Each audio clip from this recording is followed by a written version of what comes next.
رمضان جدا ہونے کو ہے میرے مولا، اگر ابھی تک ہماری بخشش نہیں ہوئی تو اپنے کرم سے ہماری بخشش فرما۔ نبی پاک علیہ الصلوۃ والسلام سے یہ سوال ہوا بی بی عائشہ صدیقہ رضی اللہ تعالی عنہا نے کہ حضور میں لیلۃ القدر کو پالوں تو کیا پڑھوں؟ تو میرے آقا نے فرمایا پڑھو اللہم انک عفو کریم تحب العفو، حدیث میں الفاظ ہیں اللہم انک عفو تحب العفو فاعف عنی۔ دعا بڑی پیاری ہے، میسج بھی بڑا پیارا ہے اس میں۔ اللہم انک عفو، اے اللہ تو معافی کو پسند کر، تو معاف کرنے والا ہے۔ اللہم انک عفو، اے اللہ تو عفو ہے، معاف کرنے والا ہے۔ تحب العفو، معافی کو پسند کرتا ہے۔ فاعف عنی، اے اللہ مجھے بھی معاف کر دے۔ کیا پیارا انداز ہے، لیکن اس میں میسج کیا ہے؟ اللہ سے عرض کر رہے ہو کہ اللہ مجھے معاف کر دے، تو معافی کو پسند بھی کرتا ہے۔ کیا ہم نے اللہ کے بندوں کو معاف کر دیا؟ نہیں، ہم انتظار میں بیٹھے ہیں، بدلہ لیے بیٹھے ہیں، دشمنیاں پال کے بیٹھے ہیں، اور اللہ سے کہہ رہے ہیں اللہ مجھے سارے گناہ معاف کر دے۔ خود بتاؤ نا یہ کیسی معافی ہے؟ مزہ کیا ہے؟ اللہ سے عرض کریں مولا میں تو بندہ، میں چھوٹا سا انسان، لوگوں نے دل بھی دکھایا، زیادتیاں بھی کی، ظلم بھی کیے، اے اللہ میں نے سب کو معاف کر دیا، تو سب سے بڑا معاف کرنے والا ہے، اللہ تو بھی مجھے معاف کر دے۔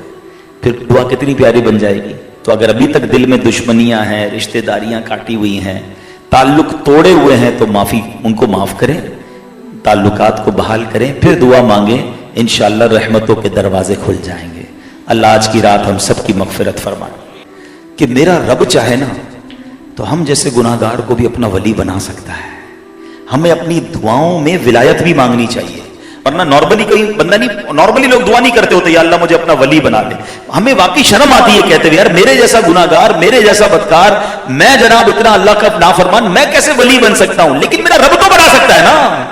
ہم گناہگار ہیں، وہ تو کریم ہے نا، وہ سچی توبہ عطا کر کر جب اتنے بڑے بڑے مجرموں کو ولی بنا سکتا ہے تو میں بھی تو مانگوں تو صحیح اس سے۔ ولی کیا ہوتا ہے؟ ولی ہوتا ہے اللہ کا دوست۔ کیسے کیسے لوگ بدلے۔ ایک واقعہ سنیے، حضرت ابو ہاشم رحمت اللہ تعالی کہتے ایک بار سفر پہ جا رہا تھا تو ایک کشتی میں بیٹھا، اس میں ایک بندہ بھی تھا، اس کے ساتھ ایک عورت بھی تھی۔ وہ عورت جو ہے اس کی یوں سمجھے کنیز تھی، تو اس نے عورت کو کہا کہ ذرا گانا سناؤ۔ عورت نے کشتی میں گانا شروع کر دیا۔ اب کیا ہوا، تھوڑا اور آگے گئے تو عورت سے وہ کہتے ہیں کہ ایسا کرو کہ شراب بھی پلاؤ۔ اس نے شراب پلانا شروع کر دی۔ اللہ کے نیک بندے کشتی میں موجود ہیں۔ اب یہاں تھوڑا سا میں بریک کرتا ہوں۔ ہمارا یہاں کیا حال ہے؟ سفر شروع ہوتا ہے، بندے بدلنا شروع ہو جاتے ہیں، خاص طور پہ جہاز کے سفر میں۔ جو انٹرنیشنل ٹریول کرتے ہیں میری بات کو مانیں گے کہ ہم نے خود دیکھا یار ہمارے وطن سے فلائٹ اڑ رہی ہے، 99% مسلمان بیٹھے ہیں، اور جیسے ہی جہاز ٹیک آف ہوا اور شراب فری میں سرو ہونا شروع ہوئی، یار مسلمان شراب پی رہا ہے کیونکہ فری میں مل رہی ہے۔ کسی نے گانے لگا لیے، کسی نے فلمیں لگا لی، کسی نے میوزک لگا لیا، حالانکہ جہاز کے اندر تو حال یہ ہے کہ خدا نہ خواستہ یہ جہاز جب کریش ہوتا ہے تو بچتا ہی کوئی نہیں ہے۔ ارے یہ تو توبہ کر کے کرنے والا سفر تھا، وضو سے سفر کرتا، کلمہ پڑھتا، توبہ کرتا، مگر کیا ہو جاتا ہے؟ سوچتے نہیں کہ ہم کس حال میں۔ اگر دیکھیں نا، آج سے 5 سال پہلے جمعۃ الوداع والے دن ہی حادثہ ہوا تھا نا، جو کراچی کا جہاز گرا، اللہ پاک ان سب کی مغفرت فرمائے جو شہید ہوئے تھے، مگر جب بندہ جاتا ہے تو بچتا نہیں۔ تو آج پتہ نہیں کیا ہو جاتا ہے، یعنی مسلمانوں کو یہ خیال ہی نہیں آتا کہ میں مسلمان ہوں، بھائی ہوا میں ہوں تو بھی مسلمان ہوں، فری میں کوئی کیا مجھے شراب دے گا میں شراب پی لوں گا؟ میں نے کرنا کیا ان حرام چیزوں کو؟ اب وہاں بھی یہی ہوا۔ نوجوان کو جو بندہ تھا اس نے عورت کو کہا شراب پلاؤ، شراب پلاؤ۔ اب جب وہ شراب وراب پی لی اس نے تو حضرت ابو ہاشم کی طرف دیکھ کر کہتا ہے آپ کے پاس بھی کوئی گانا ہے تو آپ بھی سنائیں۔ اب وہ اللہ والے تھے، انہوں نے کیا کیا، انہوں نے قرآن پڑھنا شروع کر دیا، اور قرآن کی کچھ صورتیں تو ایسی ہیں جس کا ایسا ردم ہے، اس کی ایسی لے ہے کہ بندہ ایسا لگتا ہے رحمت کے دریا میں بہتا جا رہا ہے۔ اب انہوں نے قرآن پاک کی سورت کون سی سلیکٹ کی؟ سورہ تکویر، جس کے بارے میں آتا ہے جس کو اپنی آنکھوں سے دیکھنا ہو قیامت کیسے طاری ہوگی، وہ سورہ انشقاق، سورہ تکویر، سورہ انفطار کی تلاوت کرے، ترجمہ پڑھے، آپ بلیو کریں ان تینوں سورتوں کو بھی ترجمہ اور تفسیر پڑھے، آپ کے رونگٹے کھڑے ہو جائیں گے۔ اس ڈیٹیل کے ساتھ اللہ نے قیامت کو بیان کیا۔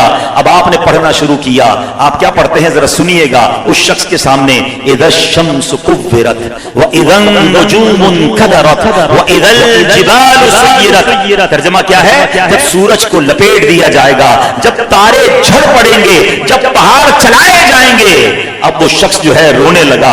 اب جب قرآن کی آیت پر آپ پہنچے وَإِذَا الصُّحُفُ نُشِرَتْ، اور جب نامہ اعمال کھولے جائیں گے، زارو کتار رونے لگا. اپنی کنیز کو کہتا ہے اللہ کی رضا کے لیے تم آزاد ہو. اپنی ساری شراب کشتی سے پانی میں بہائی. اب حضرت سے کہتا ہے حضور بڑے گناہ بڑی خطائیں، کیا میری بھی کوئی معافی ہو سکتی ہے؟ اللہ اکبر، اللہ والے تھے. قرآن کیسا یاد تھا، آپ نے قرآن سے ہی ریپلائی دیا ان اللہ یحب التوابین ویحب المتطہرین، بے شک اللہ بہت توبہ کرنے والوں سے محبت فرماتا ہے اور خوب صاف ستھرے رہنے والوں کو پسند فرماتا ہے. بس اس بندے نے یہ سنا اور سچی توبہ کر لی.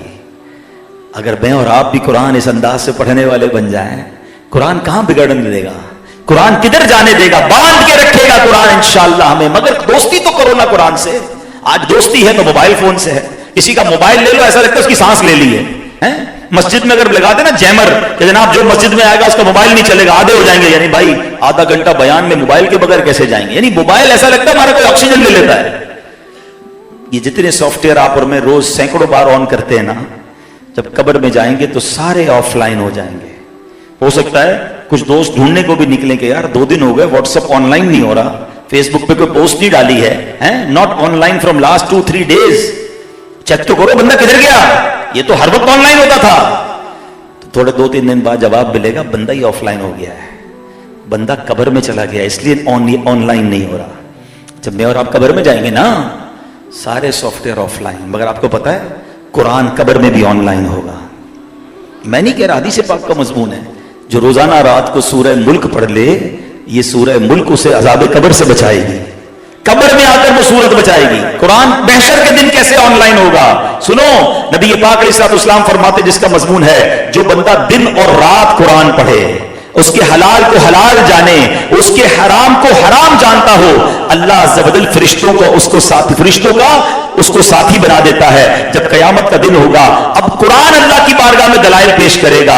لوگ کہتے ہیں نا یار میرا مقدمہ میں جیت جاؤں گا، بڑا کمال کا وکیل کیا ہے، بڑا مہنگا وکیل کیا ہے. آؤ میں بتاتا ہوں قرآن کو اگر اپنا وکیل بنانا ہے، اللہ کی بارگاہ میں سفارشی بنانا ہے، اللہ کے حبیب علیہ الصلوۃ والسلام فرماتے ہیں، حدیث کا مضمون ہے قرآن اللہ کی بارگاہ میں دلائل دے گا. اے اللہ دنیا میں جب بھی کوئی بندہ کام کرتا تھا نا اس کو اجرت ملتی تھی. اے اللہ اے کریم فلاں شخص دن اور رات میں میری تلاوت کرتا تھا، حلال کو حلال جانتا تھا، حرام کو حرام جانتا تھا. اے اللہ اس کی اجرت عطا فرما، اس کو اجر عطا فرما. اللہ کریم بندے کو کرامت کا لباس پہنائے گا، تاج شاہی پہنائے گا. بندے سے نہیں پوچھے گا، اللہ قرآن سے پوچھے گا حل ردیتا، اے قرآن تو راضی ہے؟ قرآن کہے گا مولا کچھ اور بھی عطا فرما دے. اے اللہ اس بندے کو اور عطا فرما. سبحان اللہ. اس بندے کو بادشاہت، اور فرمایا اس بندے کو بادشاہت کے ساتھ جنت عطا کر دی جائے گی. اللہ قرآن سے پوچھے گا حل ردیتا، اے قرآن اب تو راضی ہے؟ قرآن کہے گا ہاں میرے مولا اب میں راضی. مبارک ہو اسے جو صبح و شام قرآن پڑھتے ہیں. نیت کر لو نا، یہ حدیث سن لی نا کہ روزانہ دیکھیں ہم آفس جاتے ہیں، اسکول جاتے ہیں، کاروبار پہ جاتے ہیں، نارملی ہم شاور لے کر جاتے ہیں، وضو ہوتا ہے ٹھیک ہے نا، اور نہیں ہے تو چلیں آج سے کرنا شروع کر دیں اور کچھ نہ کچھ جاتے جاتے قرآن کھول لیں. اللہ توفیق دے تو سورہ یاسین پڑھ لیں، 4-6 آیتیں پڑھ لیں، 10 آیتیں پڑھ لیں اور قرآن کو چومیں. مجھے اچھی طرح یاد ہے ہمارے نگران شورا نے ایک بڑا کمال کا کام کیا. ایک بہت بڑی شخصیت دوسرے ملک میں رہتے، ان سے پوچھا آپ قرآن روز پڑھتے ہیں؟ کہتے نہیں. تو آئی صاحب نے ان کو کہا ایسا کریں روز آفس پہ جایا کریں نا، صبح صبح شاور تو لیتے ہیں کہاں بالکل، تو کہا جاتے تھے قرآن کو چوم کے جایا کریں. اچھا میں سوچنے لگا یار قرآن پڑھنے کا کہا نہیں صرف چومنے کا کہا. تھوڑے دنوں بعد اس شخصیت نے بتایا، کہا یار آپ نے کمال کا فارمولہ دیا. میں 3-4 دن تو چوم کے گیا، پھر سوچا یار بغیر پڑھے جا رہا ہوں تو اب میں روز کچھ نہ کچھ پڑھنے لگ گیا. قرآن کی اپنی اٹریکشن ہے. آپ قرآن کو ہاتھ تو لگاؤ، پڑھ لو، قرآن کو دوستی تو کرو نا. چلے آپ 2-3 آیتوں سے صبح کریں. حدیث میں کیا فرمایا؟ دن اور رات میں قرآن پڑھنے والا قرآن وکیل بن جائے گا، قرآن اللہ سے بخشش کروائے گا. اور سبحان اللہ رات کو سورہ ملک پڑھ لیا کریں. اگر میں اور آپ یہ فارمولہ بنا لینا کہ میں دن میں آفس کاروبار گھر سے نکلنے سے پہلے کچھ نہ کچھ قرآن پڑھوں گا اور رات سونے سے پہلے کچھ نہ کچھ قرآن پڑھوں گا، انشاءاللہ قرآن سے دوستی ہو جائے گی. اور پھر قرآن کو سمجھنا شروع کریں. تلاوت اپنی جگہ، انڈرسٹینڈنگ آف قرآن، ایک ایک آیت میں خزانے ہیں، ایک ایک آیت میں کیا کیا نہیں ہے. میں نے ایک بڑی پیاری بات پڑھی سوشل میڈیا پہ، کسی نے لکھا، بڑی پیاری بات لگی مجھے. اچھی باتیں اچھی ہوتی ہیں لیکن لوگ الٹی سیدھی باتیں بھی پڑھ رہے ہوتے ہیں. اس نے لکھا کہ جناب دنیا میں ایسی بہت ساری چیزیں ہیں جس کا نام لو تو منہ میں پانی آ جاتا ہے، یعنی اس کے نام میں امپیکٹ ہے. آپ کی باڈی پر وہ امپیکٹ کر رہا ہوتا ہے. فرمایا جب دنیا کی چیزوں کے نام میں اتنا امپیکٹ ہے تو جو اللہ اللہ اللہ کرتا رہے, تلاوت قرآن کرے, بے شک وہ پڑھتا رہے گا, اس کے دل میں نور داخل ہو جائے گا. صرف نام الہی میں کیا کیا امپیکٹ موجود ہے اور کیا کیا برکتیں ملتی ہیں. اور پھر جو انڈرسٹینڈ کرے, آپ اگر ڈیپتھ آف قرآن سمجھنا چاہیں نا تو قرآن سے پوچھیں. قرآن کہتا ہے اگر ہم اس قرآن کو کسی پہاڑ پر نازل کرتے تو پہاڑ خشیت الہی کی وجہ سے ریزہ ریزہ ہو جاتا. پھر کون سی جگہ باقی بچی؟ نبی پاک کے دل اقدس کو اللہ نے یہ طاقت دی اور سینہ مصطفیٰ پر قرآن کو نازل کیا گیا. قرآن کی اپنی ہیبت ہے, قرآن کی اپنی طاقت ہے. 2 4 6 آیتیں پڑھ کر سمجھنے لگو گے, آپ فیل کریں گے کہ اندر کچھ داخل ہو رہا ہے, نور داخل ہو رہا ہے, برکتیں مل رہی ہیں. تو چلے پہلی نیت یہ ہو گئی کہ رمضان کا تحفہ کیا لینا ہے کہ انشاءاللہ روز قرآن پڑھیں گے انشاءاللہ. اب دوسرا تحفہ قرآن رمضان کا, جو ماشاءاللہ 5 وقت ہم نے نماز پڑھی ہے. میں نمازیوں سے بات کر رہا ہوں, ماشاءاللہ مجھے بہت حسن ظن ہے کہ آپ میں سے کسی کی رمضان میں کوئی نماز قضا نہیں ہوئی ہوگی ماشاءاللہ. اب میرا سوال یہ ہے کہ نماز جیسی رمضان جاتا ہے تو نماز قضا کیوں ہونا شروع ہو جاتی ہیں؟ یعنی ہم زبان سے نہیں کہہ رہے, میرا جملہ سخت ہے لیکن میں کہتا بھی اسی لیے ہوں, ہر جگہ ہی روزانہ بیان میں جملہ سب جگہ کہہ رہا ہوں کہ شاید کسی کے دل پہ چوٹ لگ جائے. اور ماشاءاللہ مجھے کچھ فیڈ بیک بھی آیا ایسا کہ لوگ سمجھ رہے ہیں.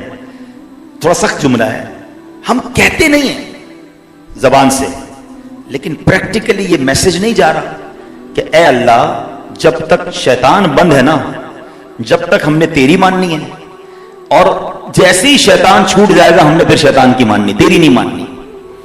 کیسی بے وفائی ہے یہ, ہے نا غلط بات. آپ بھی ہو سکتا ہے کوئی کہے بھائی ایسا کون کہتا ہے, کوئی بھی نہیں کہتا, بالکل کوئی زبان سے نہیں کہتا, مگر پریکٹیکلی یہ نہیں کہہ رہا ہوتا. مثال دیتا ہوں, کل ستار مسجد میں انشاءاللہ مغرب کی نماز میں نمازی زبردست ہوں گے انشاءاللہ, اور اگر مغرب کے بعد اعلان ہو جائے کہ چاند نظر آ گیا ہے, عشاء میں لوگ آئیں گے اترے؟ نارملی نہیں آتے. یار ایسا کیا ہو گیا کہ چاند دکھا اور میری عشاء ختم, میرا مسجد سے تعلق ہی ختم. اچھا عید والے دن کیا ہوتا ہے؟ عید کے دن عید کی نماز پڑھنا کیا ہے؟ واجب. کیا ہے ذرا بل کے دورائیے, کیا ہے؟ اور فرض فجر کی نماز پڑھنا کیا ہے؟ فرض کی اہمیت زیادہ یا واجب کی اہمیت زیادہ؟ مگر لاکھوں لوگوں کی عید والے دن فجر کی نماز قضا ہوتی ہے. یعنی کمال ہے یار, ایک دن پہلے یہ وہی بندہ تھا جو پوری رمضان فجر پڑھتا رہا اور عید والے دن فجر قضا ہو گئی. یعنی پہلے دن ہی شیطان مجھ سے کھیل گیا اور میں شیطان کی باتوں میں آ گیا. اس سے بڑی بے وفائی کیا ہے کہ میرے رب نے پورا مہینہ مجھ پر رحمتیں برسائیں. ارے ہمیں مقابلے کے لیے تیار کیا گیا ہے. آؤ میں بتاتا ہوں قرآن کیا کہتا ہے. قرآن سے دوستی لگاتے ہیں نا, اور معاف کیجیے گا شیطان سے جو لوگ دوستی لگاتے ہیں, جو معاذ اللہ شیطان کی بات میں آ جاتے ہیں, آج سنو اللہ کا پیارا کلام ہمیں کیا کہتا ہے. شیطان سے دور رہیے. اللہ فرماتا ان الشیطان لکم عدو فاتخذوہ عدوا, بے شک شیطان تمہارا دشمن ہے, تم بھی اسے دشمن سمجھو. دشمنی کرنی ہے اس سے. اللہ سے دوستی کے لیے شیطان سے دشمنی کرنی ہوگی. یہ نہیں ہو سکتا کہ شیطان سے بھی دوستی اللہ سے بھی دوستی, یہ نہیں ہو سکتا. یا تو شیطان کا کوئی دوست ہے یا رحمان کا کوئی دوست ہے. فیصلہ آپ کریں میں کس کا دوست ہوں. پتہ نہیں کیا ہو جاتا ہے لوگوں کو, چاند نظر آتا ہے اور جناب ایسے غائب ہوتے ہیں. ایسا مت کرو, بلکہ شیطان ایسا لگتا ہے مسلمانوں کے کان پکڑ لیتا ہے, جدھر لے کے چل رہا ہے ادھر بندہ جا رہا ہے. اور عید کے 3 دن بڑے امپورٹنٹ ہیں پیارے اسلامی بھائیوں, یاد رکھیے گا. جیسے ہی چاند نظر آئے گا شیطان رہا ہوگا نا, اپنی پوری فوج کے ساتھ مسلمانوں پر حملہ کرتا ہے کہ 3 دن میں ان کی ساری رحمت, ان کے اوپر جو ساری جو ہے نا وہ عبادت کے جو نور ہے اور جو دل میں روحانیت ہے سب برباد کر دو. اور ہو جاتا ہے ایسا, 3 دن تک نظر ہی نہیں آتا کوئی مسجد میں. اور یہ 3 دن میں جو میں آپ کو فارمولا بتا رہا ہوں, جس نے نیت کی ہے نا میں نماز نہیں چھوڑوں گا, وہ لازم سمجھ لے کہ میں نے 3 دن ساری نمازیں باجماعت پڑھنی ہے. اور جو یہ کر گیا نا, یہ طوفان آئے گا, یاد رکھنا. ایک طوفان آتا ہے, جو اس طوفان سے بچ کر گزر گیا اب انشاءاللہ کنٹینیو ہو جائے گا, کیونکہ اس نے عید کے دن پڑھ لیے نا. بعد میں تو ویسے ہی لائف روٹین میں آ جائے گی, لوگ جاب پہ چلے جائیں گے, کاروبار شروع ہو جائیں گے, اسکول کالج شروع ہو جائیں گے, ایوری بڈی بیکم ان روٹین. لیکن جو 3 دن نمازیں قضا کر گیا نا, پھر ہوتا کیا, اس کی ہمت ہی نہیں ہوتی. شیطان کہتا اب 3 دن تو نہیں پڑھی, بعد میں پڑھ لیں گے, اگلے جمعے سے پڑھیں گے. اس کی روٹین بریک اپ ہو جاتی ہے. بریک اپ نہیں ہونے دینا. آپ نے یہ ٹھان لینی ہے کہ اس بار شیطان تجھے جتنا زور لگانا ہے لگا لے, عید کے دنوں میں بھی میری ایک بھی نماز قضا نہیں ہوگی. ایک بزرگ کا واقعہ سناتا ہوں. ایک نیک شخص کی شیطان سے ملاقات ہوئی. وہ بندہ بڑا عقل مند تھا. شیطان سے کہتا ہے کہ اے ابلیس یہ بتا میں تیرے جیسا کب بن سکتا ہوں. شیطان کہتا ہے یہ کون آ گیا. جو میرے جیسا بننا چاہتا ہے. تو بہر بس اس نے ایک آدمی نے کہا مجھے یہ پسند ہے, تم سوال کا جواب دو, میں اگر تیرے جیسا بننا چاہوں تو کیسے بن سکتا ہوں. شیطان ہو سکتا ہے خوش ہوا ہو کہ چلو کوئی تو ملا جو میرے جیسا بننا چاہ رہا ہے. تو اس نے کہا کہ میرے جیسا بننا بڑا آسان ہے, بس 2 کام کر لو. نمبر 1, نمازوں میں سستی کیا کرو. نمبر 2, جھوٹی یا سچی قسمیں بس زیادہ کھایا کرو, قسمیں کھایا کرو ہر بات میں, تم میرے جیسے بن جاؤ گے. وہ نیک شخص کا کہتا ہے میں اللہ پاک سے وعدہ کرتا ہوں کہ آئندہ یہ دونوں کام نہیں کروں گا. شیطان کہتا ہے مجھے کسی نے بھی ایسا دھوکہ نہیں دیا, اب میں بھی وعدہ کرتا ہوں کبھی کسی آدمی کو نصیحت نہیں کروں گا. مگر ہمارا کام تو ہو گیا. اب غور کر لو, ادھر قرآن کہہ رہا ہے کہ شیطان کو دشمن سمجھو, اور ہم یہ 2 کام میں کتنے انوالو ہیں. نمازوں کی سستی تو اتنی عام ہے. نبی پاک شب معراج جب تشریف لے گئے نا, پیارے آقا نے ایک عذاب دیکھا تھا کہ لوگوں کے سر کچلے جا رہے ہیں بڑے بڑے پتھروں سے. سر کچلتا تھا, بعد میں ٹھیک ہو جاتا, پھر پتھر پھینکتے, پھر کچلتا, پھر ٹھیک ہو جاتا. نبی پاک نے جبریل امین سے پوچھا ہے جبریل یہ کون لوگ ہیں؟ فرمایا حضور یہ وہ لوگ ہیں کہ نماز کے وقت جن کے سر بوجھل ہو جاتے تھے, بھاری ہو جاتے تھے, یہ نماز نہیں پڑھتے تھے, سستی کرتے تھے. سچ بتاؤ رمضان کے علاوہ ہمارا کیا حال ہوتا ہے؟ کوئی کہنا حضرت نماز کے لیے چلے, بس آپ چلیں یار آج سر میں بڑا درد ہے, بس میں چلتا ہوں, آپ آگے چلیں میں چلتا ہوں. یعنی نماز کا نام سنتے ہی سر بھاری ہونا شروع ہو جاتا ہے. کیا یہ عذاب ہم سہ سکیں گے؟ اور شیطان کیا کہتا ہے میرے جیسا بننا ہے نا تو نمازوں میں سستی شروع کر دو. اب اپنے بارے میں غور کر لیں کہ میں کیسا بن جاتا ہوں اگر میں نمازوں میں سستی کر دوں. نہیں ماننی شیطان کی, انشاءاللہ اس بار رحمان کی ماننی ہے. اس بار یہ رمضان سے تحفہ لینا ہے, کچھ بھی ہو جائے ہماری ایک نماز قضا نہیں ہوگی. اور یہ آپ مجھے ایک بات بتائیں, آپ نے 28 دن نماز پڑھی, کیا نقصان ہو گیا آپ؟ کوئی پیسے کم ہو گئے, کوئی صحت خراب ہو گئی, کوئی طبیعت خراب ہو گئی, کیا آپ کا گیا کیا؟ آپ کو بہت کچھ ملا ہے. چہروں پر نور آنا لگ گیا ہے, وضو کر کے فریش ہونے لگ گئے, اللہ سے دوستی ہونے لگ گئی ہے, روز 5 بار اللہ سے باتیں کر رہے ہو. نماز کیا ہے؟ اللہ کی بارگاہ میں حاضری ہے. بزرگان دین نماز سے پیار کتنا کرتے تھے. مفتی امجد علی اعظمی رحمۃ اللہ تعالی علیہ, اتنے بڑے عالم, صدر الشریعہ انہیں کہا جاتا ہے, بہار شریعت جنہوں نے لکھی. ایک بار کوئی بیماری ہوئی آپ کا, غالباً کوئی آپریشن وغیرہ ہوا, بلکہ نہیں بیماری ہوئی تو آپ بے ہوش ہو گئے. ظہر کا وقت شروع ہوا, بے ہوش رہے, عصر کے وقت میں آپ کو ہوش آیا. جیسی ہوش آیا نا, پہلا سوال یہ کیا نماز کا ٹائم باقی ہے؟ کسی نے بتایا حضور ظہر کا وقت چلا گیا ہے, عصر کا وقت شروع ہو گیا. آپ کی آنکھوں سے آنسو نکلنا شروع ہوئے. تو پوچھا کہ حضور تکلیف ہو رہی ہے آپ کو؟ کہا ہاں بہت تکلیف ہو رہی ہے کہ میری نماز قضا ہو گئی. کہا حضور آپ تو مفتی ہیں, اگر کوئی بندہ بے ہوش ہے اور اس کی نماز چلی گئی تو اس پہ پکڑ نہیں ہے. فرمایا پکڑ کی بات نہیں ہے, ایک وقت اللہ کی بارگاہ میں حاضری سے محروم رہ گیا.